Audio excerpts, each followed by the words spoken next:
Hi Capricorn! Kumusta po kayong lahat? So yan Capricorn, maraming salamat po sa walang sawang pagsubaybay sa ating pong mga reading.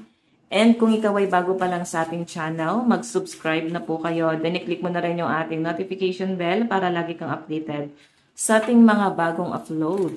So yan guys, sa mga interested pala sa ating private reading and sa ating rituals, ayan, iiwan ko na lang yung link ng aking Facebook sa ating pong description box below. Okay?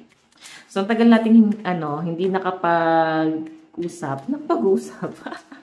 Ang tagal kong hindi nakagawa ng video dito, Capricorn, no? Kasi medyo busy ako. Ngayon lang ako nagkaroon ng time. At yung natitirang time ko, mas nailalaan ko patuloy dun sa kabilang channel. Kasi mas marami tayong video dito eh. Diba? Mas marami tayong ginagawang video dito. So, dun kasi isa lang. Kaya parang naisisingit ko pa sa oras ko. So, pwede nyo guys i-subscribe doon sa The Lovers. Okay? So, pwede nyo akong panoorin doon. By the way, ang reading pala natin, guys, is ganap sa inyo ngayong third quarter ng taong 2025. So, tignan natin.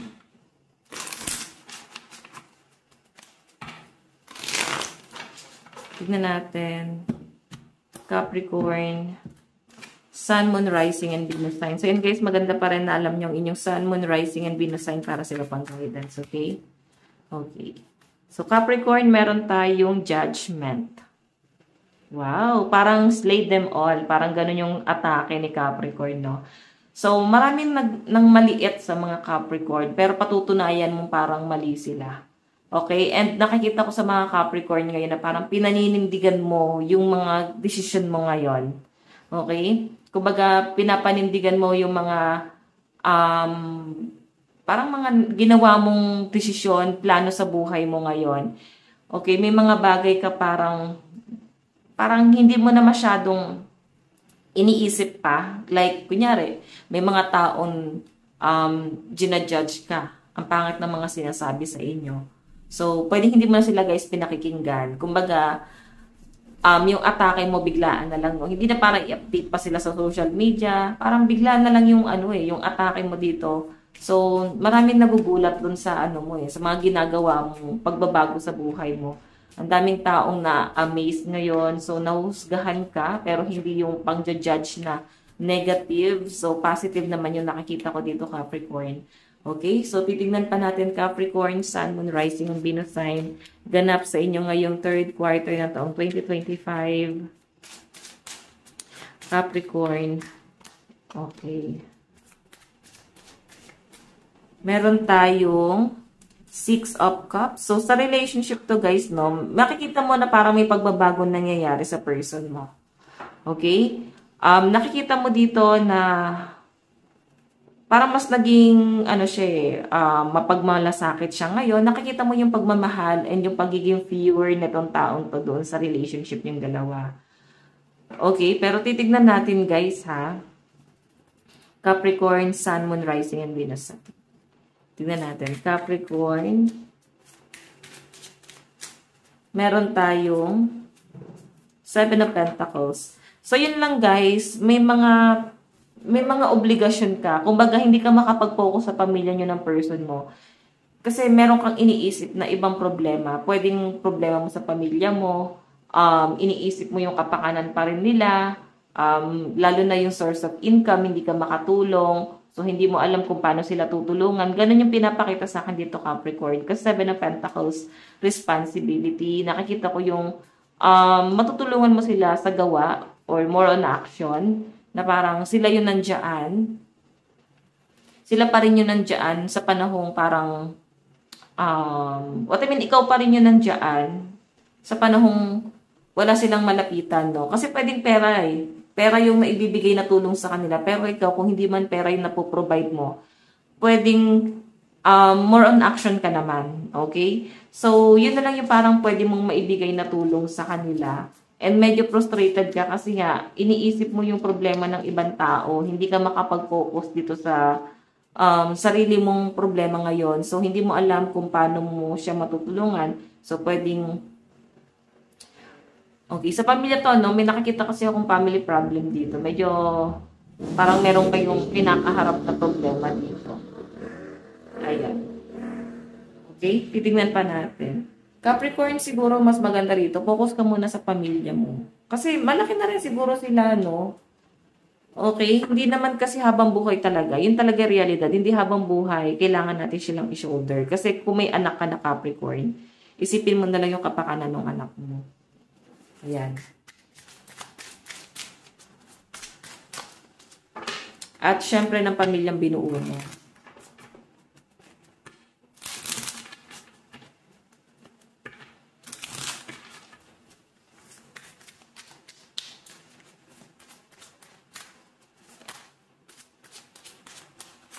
Meron tayong the Tower. So, eto guys, may nakikita akong may nagbabago sa pananaw mo. Oo, condition tong nakikita ko na to na pwedeng nababago sa inyo. Okay? Tignan pa natin.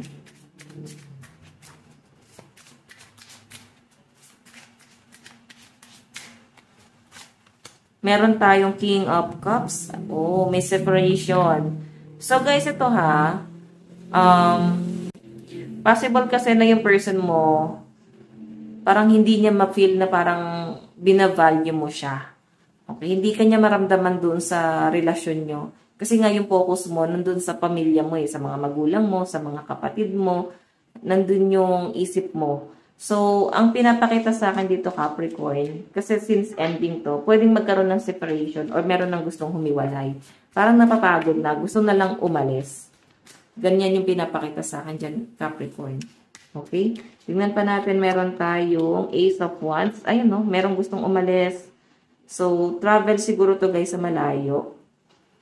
Kasi ito na lang yung parang pwede mong maging option Okay? Kung sakali nga alis ka dito, parang magbabiyahe ka sa malayo.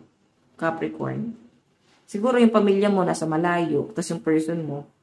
For example, nasa Manila yung person mo, tapos nasa probinsya yung magulang mo. Ganun yung pinapakita sa akin dyan, guys. Top Wands. Ace of Wands.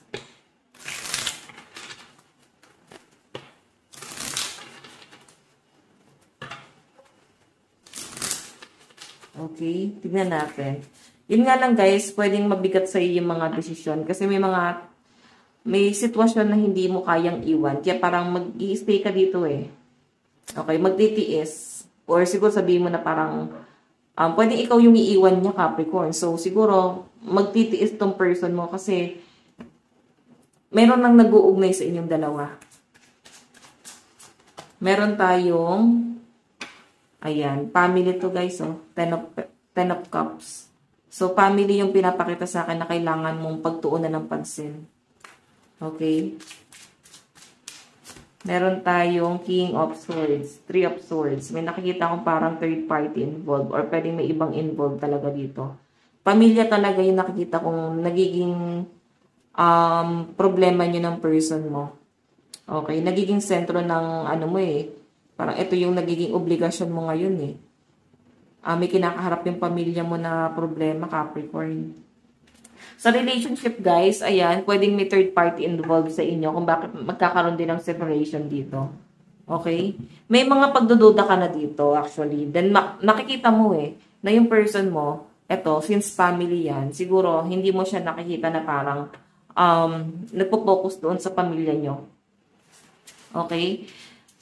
Pwede kasi, guys, na nawawalan siya ng gana Kasi nga, ikaw, di kanya maramdaman Siguro, mas maganda rito pag-usapan nyo, i-save nyo yung pamilya nyo. Okay? Tignan natin. Sa love life mo, meron tayong it's on. I see you looking good and moving on. I don't care who you are. Talking to, I'm better. I will compete for you. Kumbaga parang, kung ano yung kaya mong gawin, kaya ko rin gawin. Parang gano'n. Okay? So, parang may nakikipagmatigasan dito, Capricorn. Meron tayong your mind. I get so peace knowing other people can have you now. Is it toxic? Yeah, I don't care. I want the world to know your mind. Oh my God. Medyo ano guys. Si person mo guys, medyo obsessed. Matapang ata to, no? Meron tayong twin flame. You activated my soul to find my true purpose and destiny in life. You help me heal in ways no one else could. Thank you for finding me again this time around. Okay? So, bigyan kita ng advice. Meron tayong, ayan, dalawa yan ako. Smile more, worry less. Okay? And, Bible verse. Katay ng isa. So, sabi rito guys, reckless word pierce like a swords, but the tongue of the wise brings healing. Okay? So, ayan guys, ito lang pong inyong reading. Maraming salamat. God bless and love you all. Bye-bye po.